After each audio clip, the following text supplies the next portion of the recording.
Assalamualaikum warahmatullahi wabarakatuh. Perkenalkan, kami mahasiswa dari Universitas Islam Negeri Sultan Syarif Kasim Riau, Fakultas Ekonomi dan Ilmu Sosial, Prodi Manajemen, pada mata kuliah Manajemen Operasional. Kami akan menjelaskan tentang Green Manufacturing dan Circular Economy. Kami dari kelompok 13 yang beranggotakan yang pertama saya Rasita Aisyah Salsabila, Saya Suliwarna Syabitri. saya Nur Anissa, dan kami akan selanjutnya menjelaskan PPT yang tadi pada materi Green Manufacturing dan Circular Economy.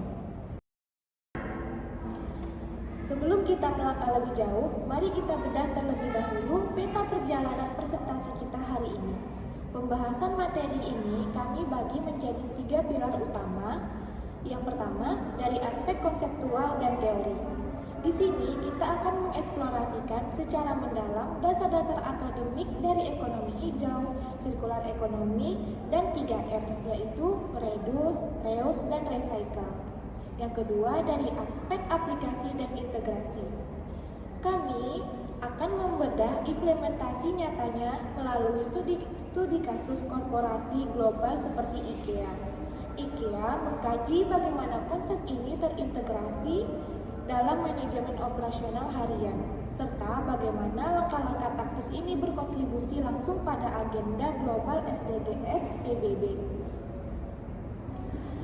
Teman-teman sekalian, apa sebenarnya yang melatar belakangi lahirnya konsep ini? Selama ratusan tahun, sejak revolusi industri dunia telah terbuai oleh sistem ekonomi linear tradisional yang menganut pola take, make, dan waste atau ambil, buat, buang. Pola ini sangat ekstraktif dan merusak bumi kita yang memiliki batas sumber daya. Disinilah green economy hadir sebagai solusinya. Ini adalah sebuah upaya besar untuk menyeimbangkan akselerasi pertumbuhan ekonomi masyarakat dengan pelestarian lingkungan hidup dan minimalisasi risiko emisi karbon. Turunannya adalah sistem sirkular ekonomi atau ekonomi sirkular. Sederhananya, ini adalah sebuah model ekonomi alternatif yang berupaya memisahkan pertumbuhan ekonomi dari terbarukan. Tujuannya sangat jelas, memutar nilai ekonomi material selama mungkin tanpa menghasilkan limbah akhir ke tempat pembuangan sampah atau zero waste to landfill. Oke, selanjutnya kita akan bahas tentang tokoh dan landasan teori. Ide ini nggak datang tiba-tiba, tapi ada tokoh dan landasan teorinya. Yang pertama itu WCD 1987 atau Laporan Brundtland. Beliaulah yang pertama kali merumuskan konsep pembangunan berkelanjutan lewat laporan Our Common Future. Ini jadi dasar semua kebijakan hijau sampai sekarang. Adapun yang kedua yaitu Lapo 2015, beliau kritik keras yang namanya greedy economy. Ekonomi serakah yang cuma mikir laba jangka pendek perusahaan tapi mengorbankan kualitas ekologi jangka panjang. Yang ketiga, UNED 2008. Mereka kasih landasan praktis lewat grand stimulus. Intinya itu kayak investasi ke teknologi rendah. Oke, tadi kita udah membahas teori, sekarang kita akan membahas tentang modal dan alat implementasinya. Ada 3. Yang pertama, reduce, artinya itu kurangi. Jadi kayak kita mengurangi bahan baku, kurangi air, kurangi energi per unit produk yang kita hasilin. Tujuannya tuh biar potensi sampahnya udah diminimalisir dari awal, bukan dibuang atau diberesin di akhir. Yang kedua, reuse, artinya tuh pakai ulang. Jadi kayak komponen yang masih layak pakai jangan kita langsung buang, tapi kita manfaatkan lagi tanpa harus lewat proses kimiawi yang ribet atau mahal. Ini bisa kayak kita ngirit anggaran produksi. Yang ketiga, recycle. Kalau udah nggak bisa dipakai lagi, baru kita daur ulang limbah padat atau sisa organik dari manufaktur. kita ubah jadi bahan baku sekunder yang nilai ekonomisnya tinggi lagi. Jadi sampah tuh jadinya kayak bahan baku baru. Baik, saya akan lanjutkan materi selanjutnya, yaitu tentang studi kasus IKEA. Pernah nggak sih kalian tuh kepikiran barang IKEA itu yang kalian beli itu nasibnya gimana sih kalau udah bosan gitu? Ternyata mereka nggak mau barang itu cuma jadi sampah gitu. Sirkulasi furniturnya itu IKEA lagi bertransformasi jadi bisnis sirkulasi. Intinya mereka mau semua produknya pakai bahan ramah lingkungan atau hasil daur ulang di masa depan. Itu sirkulasi furniturnya. Sedangkan tentang program buy bags-nya, yaitu ini yang kerennya, mereka punya sistem di mana kita bisa jual beli furnitur bekas kita IKEA, nanti barang itu bakal diperbaiki, disewakan lagi, atau kalau udah parah banget baru didaur ulang total. Itu tentang program buy bags-nya. Nah, jadi tujuannya itu biar nggak ada bahan baku yang terbuang sia-sia dan mengurangi sampah furnitur secara global. Itu tujuan dari sirkulasi furnitur dan program buy bag tadi. Selanjutnya kita menganalisis kelompoknya, yaitu ada 2, peluang strategi dan tantangan nyata di dalam IKEA tersebut. Pernah kepikiran gak sih kenapa brand gede kayak IKEA itu sekarang makin gencar ngomongin soal ramah lingkungannya? Nah, ini dia hasil analisis kelompok kita. Pertama, ada peluang strategisnya. Jadi, grand manufaktur itu bukan cuma soal biar kelihatan baik doang. Ini tuh taktik jitu buat efisiensi biayanya. Bayangin jika produksi diolah lagi, limbah dikurangi, otomatis biaya bahan baku jadi lebih hemat dong. Terus plusnya nama brand jadi makin kece di mata dunia karena peduli bumi. Tapi jujur aja ada tantangan nyatanya dari IKEA tersebut. Nggak gampang.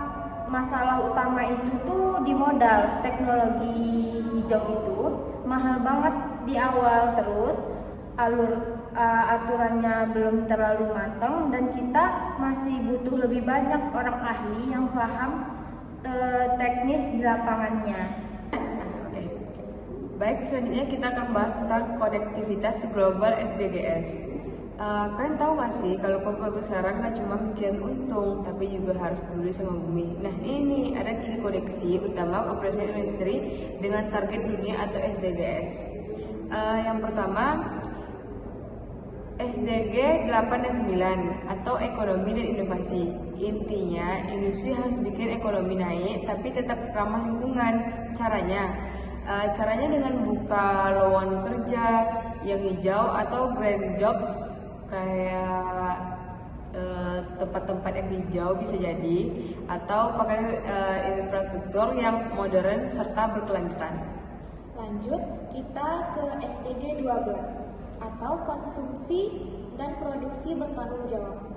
Ini soal bagaimana pabrik nggak bisa buang-buang bahan baku.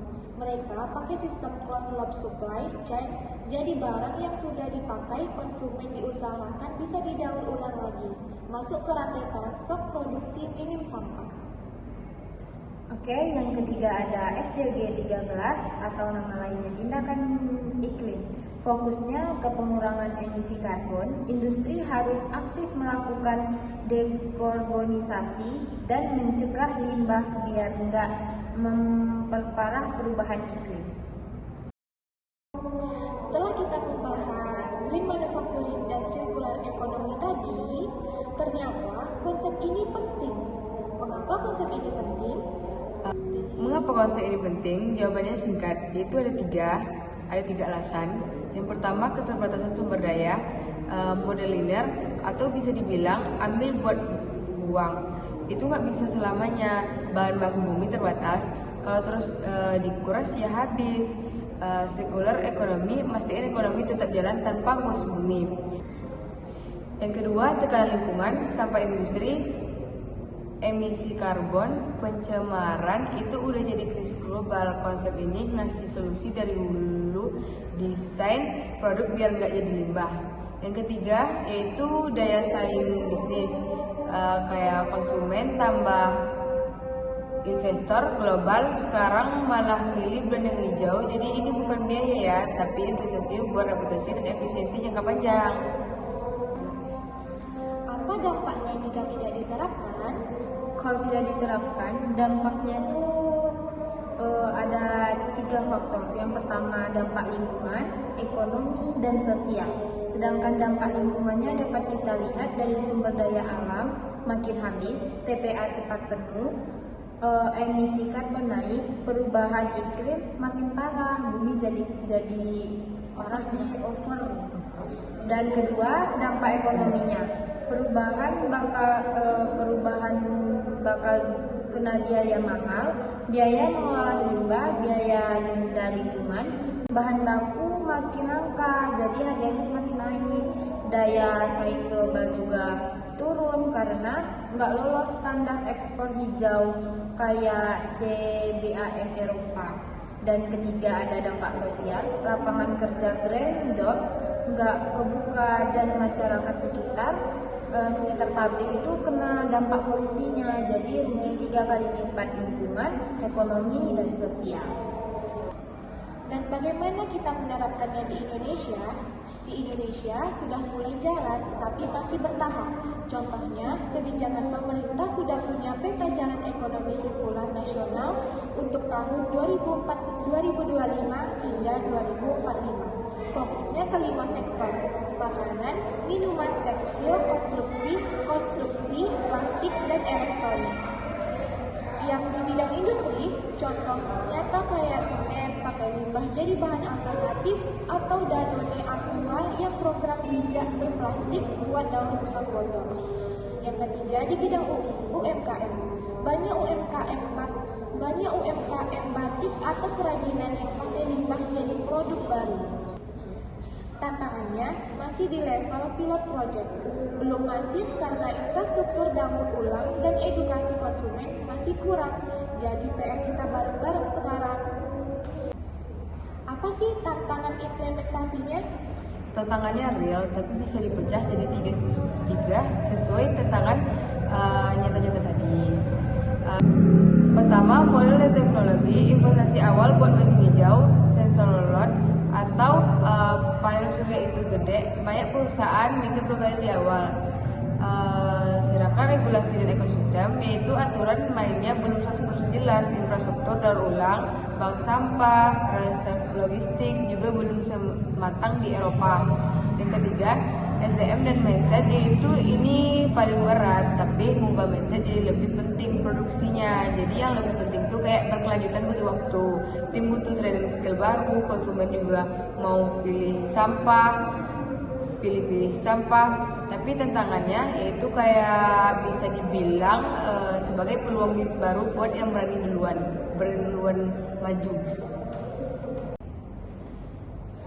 Baiklah, sebelum kami menutup presentasi ini, izinkan kami menyampaikan 3 kesimpulan utama hasil diskusi kelompok dari kelompok kami. Yang pertama, sinergi vital operasional. Green manufacturing dan circular economy terbukti saling mengisi satu sama lain sebagai strategi operasional mutakhir untuk melahirkan proses produksi hemat biaya yang ramah terhadap kelestarian bumi.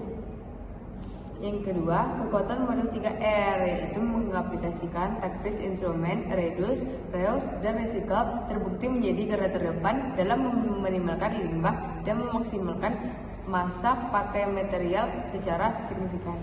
Yang ketiga, ada Acceler Agenda SDGs. Komitmen berkelanjutan ini bukan lagi sekedar opsi kepatuhan sosial biasa, melainkan langkah strategis yang harus diambil dunia usaha guna mengamankan keberlangsungan bisnis mereka di masa depan. Baiklah, itu saja materi yang bisa kami jelaskan mengenai green manufacturing dan circular economy. Apabila ada kekurangan dari kami tentang menjelaskannya. Kami dari kelompok 13 mengucapkan maaf apabila penjelasan kami kurang. Kami dari kelompok 13 mengucapkan salam. Wabillahi taufiq wa hidayah. Assalamualaikum warahmatullahi wabarakatuh.